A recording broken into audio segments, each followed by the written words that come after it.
Kwahoteka thina wa maĩ uria ukoretwo kuo kaunti-ini ya Kiambu ni uguthira wona kigina kiria kirutitwo ni thirikari nene giakinyaniria mubango wa gutambia maĩ kaunti-ini yothe.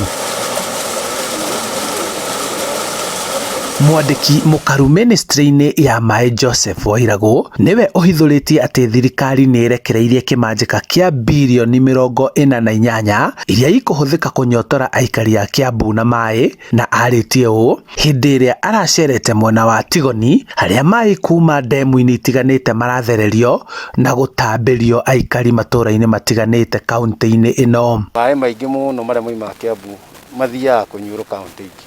na ndona thirikari ni igeretie tondu manjia gwiciria aikari a Kiambu kuu maĩ mageraga nao makorwo mena maĩ, na project ino ya Tigoni Water ni imwe ya project iria riu irateithia andu a guku Kiambu, na ndoiga Kiambu tori muru tondu na sub county icio ingi ni ikunywa maĩ ti manini tondu maĩ njui no iragitherera, na twina boreholes guku, twina kundu gwatigirwo kwega muno kuri na kugia kwa boreholes kumwe ni Ondiri no na turaka borehole turaka igiri nene, na nitweciria kundu kungita kuu gwetwo Roromo ni kundu kuna gutugia ka borehole. Kuringana na mubunge wa Limuru Peter Mwathi, aikari matura-ini maingi makoretwo magitetio ni kwaga gukinyirwo ni maĩ matheru ma kunywa, ona thengia ya gukorwo ati Kiambu niyo irutaga na kuhe kaunti itiganite maĩ, akiuga kigina giki ni gikuhotithia aingi gukinyirwo ni maĩ. Na reke njuge andu a Kiambu ni very unfortunate tondu taru kundu ta Kabete is the oldest settlement that I know in central Kenya other than Nairobi town itself. Tutakikoragwo maĩ mariraga na boreholes iria cia tene, koguo ringi Kiambu ni water scarce by the way,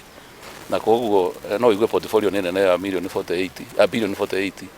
no maĩ maingi ni maria maratherera tondu naturally magithiaga Nairobi. Riu ni tureciria project riu ino twina haha ino ndiri kundu irathitika Kiambu icio turiga Roromo tungienja boreholes icio maĩ macio ni ma Kiambu, na iria ingi tugiciria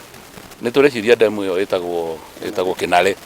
na Kinare niyo solution ya Kiambu. Kinare damu cio horo niwe kahota kuhunia Kiambu yothe maĩ, na tungihota guthie tulobi wega ni ndiri umwe ni nderutira